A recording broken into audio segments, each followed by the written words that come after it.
Hello everyone, I'm Victor Augusto and watching EverMetal.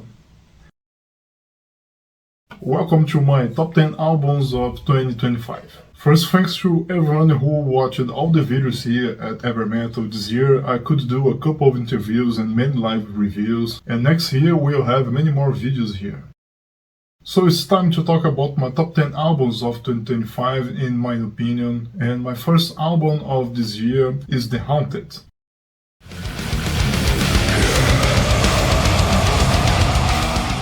As a huge fan of death metal from Sweden, I could review their new album, but I have to confess that I'm not the guy who knows a lot about The Haunted.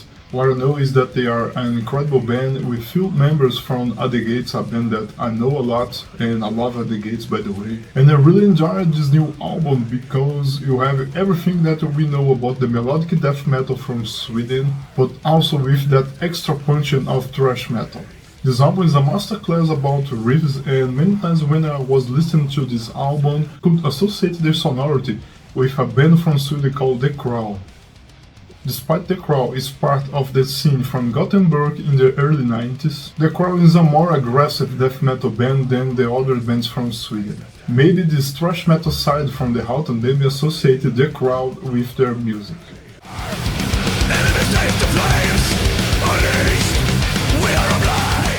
Number 9 goes to a Canadian death metal band called Harvested.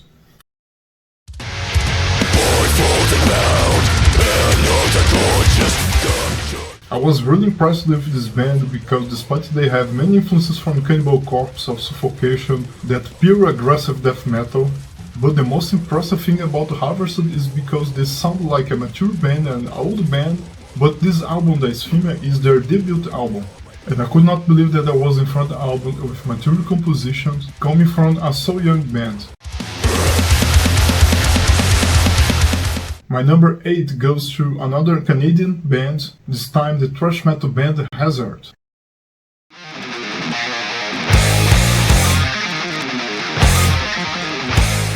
The album The Third Dimension is the third band's full album, and I'm very lucky because I could review all the 3 albums that the band has released so far. You can hear a few of melodies and harmonies, and I recommend you watch the video Thrash to Death because it's a very funny video. And if you know the band or are interested to know more about the band, I could interview the vocalist, also the drummer here at EverMetal, where we could talk more about the band's career and more about this new album.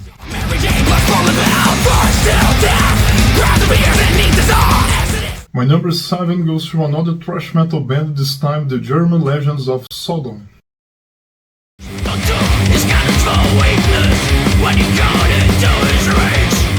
Sodom has released a new album called The Arsonist, and it's very funny because the first time that I heard Sodom it was in 1999, and Sodom was very famous in Brazil because all that history among Sepultura and Sodom touring, but at that time it was so hard to find anything to hear about Sodom. And I remember the day when I find a magazine with a CD, many songs from the bands that were being interviewed in that magazine, and one of those songs was Code Red from Sodom. It was very impressive, and I became a fan of Sodom since that, and I'm very happy 2 years after I can review a new album from Sodom. About the music, it's a pure genre thrash metal, very organic, very well played, and I'm happy because this year I could see many legendary bands still releasing incredible albums.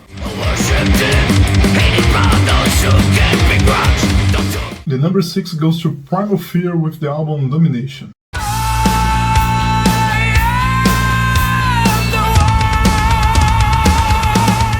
And again, I'm talking about an old band still releasing incredible material. For this album you can hear many incredible riffs, solos, and great compositions. The vocal lines here are amazing as always, but I believe that what made me enjoy this album so much is because I'm feeling that Primal Fear is a free band to explore wherever they want, and it looks that they are going more to a traditional heavy metal this time than that classic power metal, so I really enjoyed this album.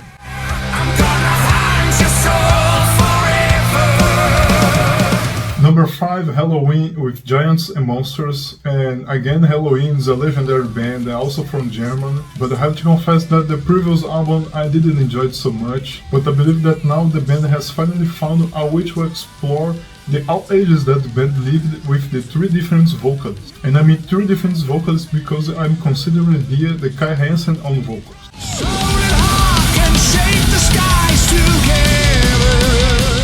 In this album you have songs that really reminds the things from The Keeper of the Seven Keys, also songs that reminds The Time of the Oath with Andy Darius on vocals, and it looks that they are very well connected this time. Number 4 goes to Ambush, Evil in All Dimensions.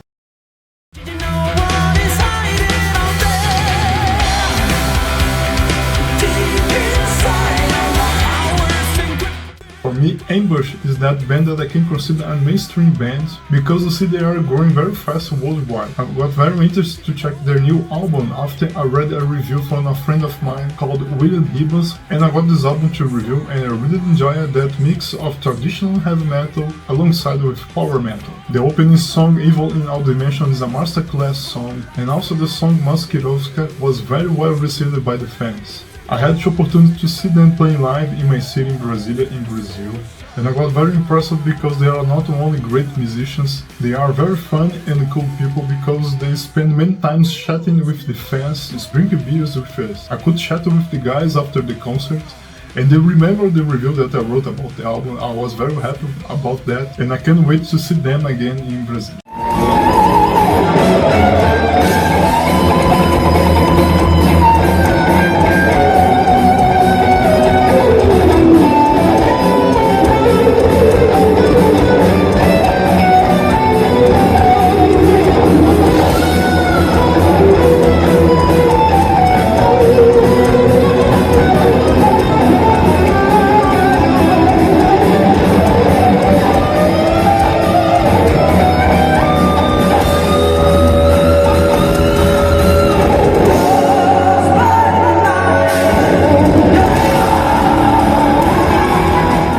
The third band for my list is the band Hate with the album Bellum Bridges.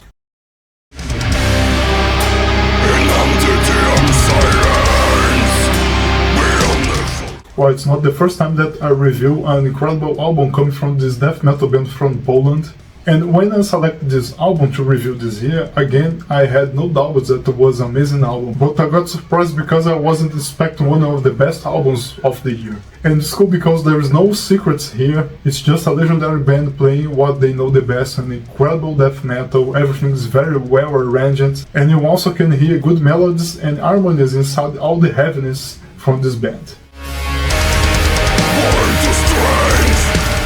The second band of my list is 1914.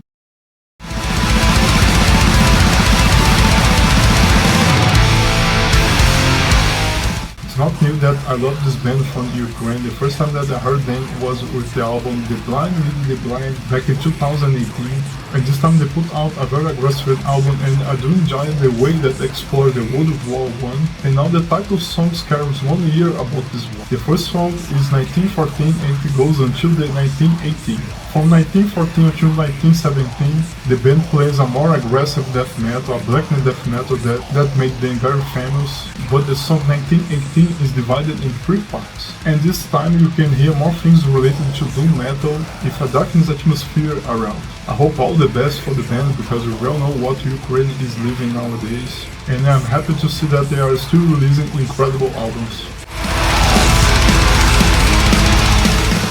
My number 1 goes to Onslaught with the album Origins of Aggression.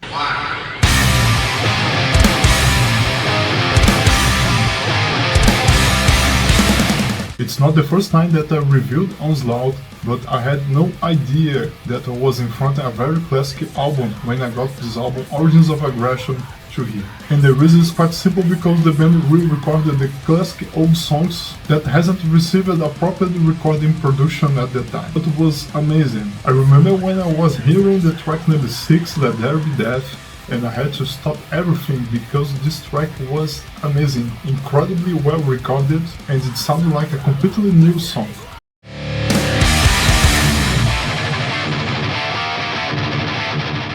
All the re-recorded songs are sounding great because it's on a double album, and the second part of the album was dedicated to covers from great punk rock bands from the UK, also a few heavy metal bands like Black Sabbath, or Motorhead. I could interview Nigel Rock, the founding member of Onslaught, and let's hear what he said about this album.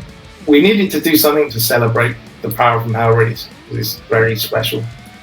So we decided to go away, and we came up with the idea of basically doing a story from Onslaught from day one, or even beyond that, to what led up to the conception of the band and the making of Power from Hell and the albums that followed. So all the cover versions kind of tell a story of how we got to making Onslaught and how we got to making Power from Hell. And then it was kind of cool because we play virtually all the tracks, the Onslaught tracks that we recorded, we play those live nowadays. So the fans are used to hearing those with the guys in the band right now, with Dave singing, etc., etc. So I felt it was kind of cool to let them hear recordings of this band in 2025 playing those songs, you know. And the reception has been incredible, far better than we could have ever imagined. So it's going to be, I think the fans are really going to dig it, rather than just a basic copy of Power from Hell, if you like. I believe it's the main difference that you mentioned. The band has been playing those songs live, but for us fans that you can see Onslaught every day, for us it was surprising to hear this new spirit of old songs. For me, it was very interesting. I have a few honorable mentions. One of them was to a Brazilian band called Murderers that released the album Time to Kill Part 2. It's a great EP, and this band are growing very fast in Brazil. I could see the band playing 3 times in my city, and I do believe that this band will soon become a very respected band in Brazil.